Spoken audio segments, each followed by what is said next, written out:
You're listening to Happy Voicing. I'm joined with a very special guest today, someone you most likely recognize and love their work, whether it's from Genshin Impact or Fire Emblem or even Marvel Rivals, or from their work from their very own voice acting academy. Here's Joe Zeija. What does being a voice actor mean to you? So that has kind of changed a lot over the time that I've been a voice actor. And, originally it starts as like a way to, work for yourself and run your own business. And that still remains part of the meaning for it for me too, right? Being outside of a 9-to-5 job, because I have done that plenty of years of my life. And so it's about that. It's about practicality. It's about running a business. It's about being my own boss. But it's also really about finding really new and engaging ways to tell stories. I've been a gamer my whole life, right? I'm a huge fan of storytelling. I love mythology. I love depth psychology. I like all the things that stories do for us, which is really just a collective way for humans to teach other humans how to be human. And being able to lend my voice to other people's stories and become part of them is a really powerful thing for me. There are times during this job where I really get to ride that high. And that's not limited to video games and animations either, right? Commercials and promos and corporate stuff, they all have a story. There's all someone trying to convey some story to someone else and expand their point of view. And finding that story, even in things that we don't normally think have a story, can be a really powerful thing. When you started your voice acting journey, what was your experience in assimilating or joining the voice acting community? I'll say this, is that I started voice acting in Virginia, not exactly the entertainment capital of the world. I had a studio that I built for myself in my basement, started upgrading my equipment, and so there really wasn't much community at all for me until about 2.5 years in, when I decided to move to Los Angeles. Now, before then, sure, I was part of Facebook groups and stuff like that, but it wasn't, this is 2013, 2014, and the voice acting community wasn't huge. It wasn't as integrated and connected as it was, which is one of the reasons I ended up starting learnvoiceacting.com to kind of make a new community.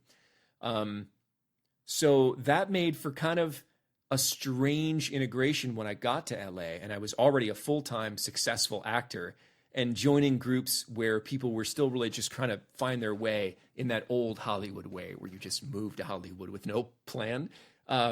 So it was hard, a little harder for me to find my people, but I found them over the years, and having a family and other lives and careers that I've explored, make the relationship part of it always difficult. And that's something that I've had to work on myself for years, and is establishing those relationships. And like you say, assimilating the community at large.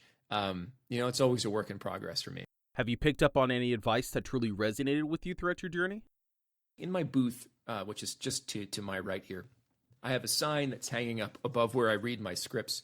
And it's something that I learned from Pat Fraley, really within just a few months of moving to LA. And it says, "They're already not hiring you." And it's advice that I don't always follow because it's scary. What he meant by this was, why aren't you taking risks? Like, why aren't you just doing something crazy? Like, why are you being so conservative in the booth? They're already not hiring you. What's the worst that can happen? And I try to hold true to that as much as I can. It's difficult. It's risky.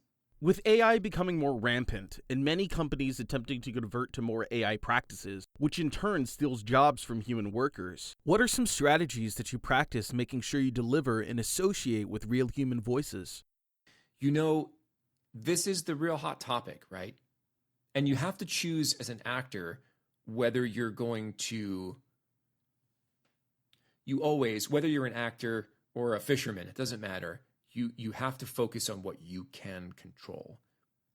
I can control some things about the AI marketplace. Number one, I can control it being real damn good, so that AI will have a hard time replicating my nuance and my creativity.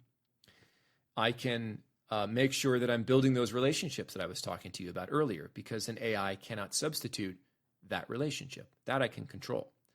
I can help people like Tim Friedlander and Karin Gilfrey at Nava, who are actually going out and litigating on behalf of actors by donating to their cause. I donate to them every year. I sponsor the gala. I do lots of things for organizations that are built of people who are meant to go do that thing. I can't do all things. I can't be an actor and an advocate and a father and like all these things, right? But I can lend my support to people who are.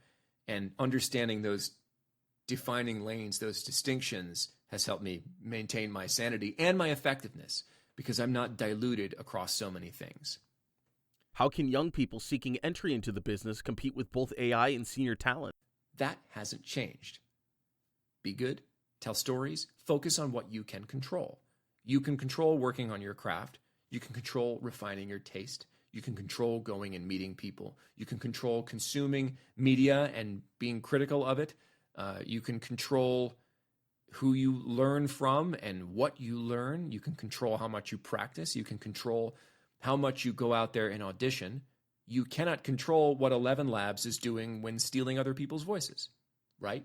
Probably. If you're, again, Tim Friedlander or an activist or someone at Nava, maybe you can. Focus on what you can control. What preparation do you see as most helpful for the field? I don't particularly love preparation as much as I love action. I would love to see people just trying it out behind the microphone. Get behind the mic. Do some things. Submit some auditions. Go some places. Meet some people. Do the thing. I talk about this actually in my sort of VO 101 course called the Voice Acting Academy. There's a scene in a movie called Spaceballs where there's two guys getting together and he commands an army to move forward. And he says, oh, let's get out of here. And he goes, prepare to go. And the guy's like, why are you always saying prepare to go? You're always preparing, just go. And so I would encourage people to just go try things. The stakes are real low, right? If you fail, who cares? Has there been a role for you that has been rewarding to you? So many of them. So many of them in so many ways that sometimes I expect and sometimes I don't. There's the raw energy of the creative process that's really rewarding in and of itself. You walk out of the booth and you go, man, that was great. I felt like I was connected with the script, the character, the director. We made this thing. There's the part where it's rewarding because you see the final product and you go, man, that's a good cartoon. That's a good game. That was a good commercial. That was a good story we told. And then there's the other parts where it's like you meet with fans and you see how you impacted their lives. And that's a different and new and fun kind of rewarding. And sometimes you don't expect where it comes from.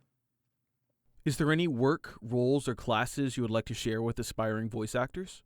I literally run learnvoiceacting.com, and I have a whole smattering of stuff out there.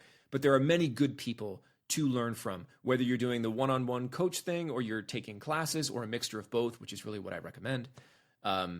Get out there and aggregate your experience, but don't get caught in the trap where you are paralyzed by your preparation, which is, okay, I'll go start auditioning. I just need one more class. I just need to make one more demo. I just need to go spend $5,000 on somebody's professionally produced demo. I need to do this. I need to do this. Stop asking for permission. Ask for forgiveness later instead. Skylar, I hope this is really helpful. Good luck to you on your interview. Good luck in your University of Southern Mississippi program. And thanks for reaching out. Take care. Thanks for listening to this edition of Happy Voicing. I hope you enjoyed it. And remember, whether you're starting out or experienced, break a leg and happy voicing.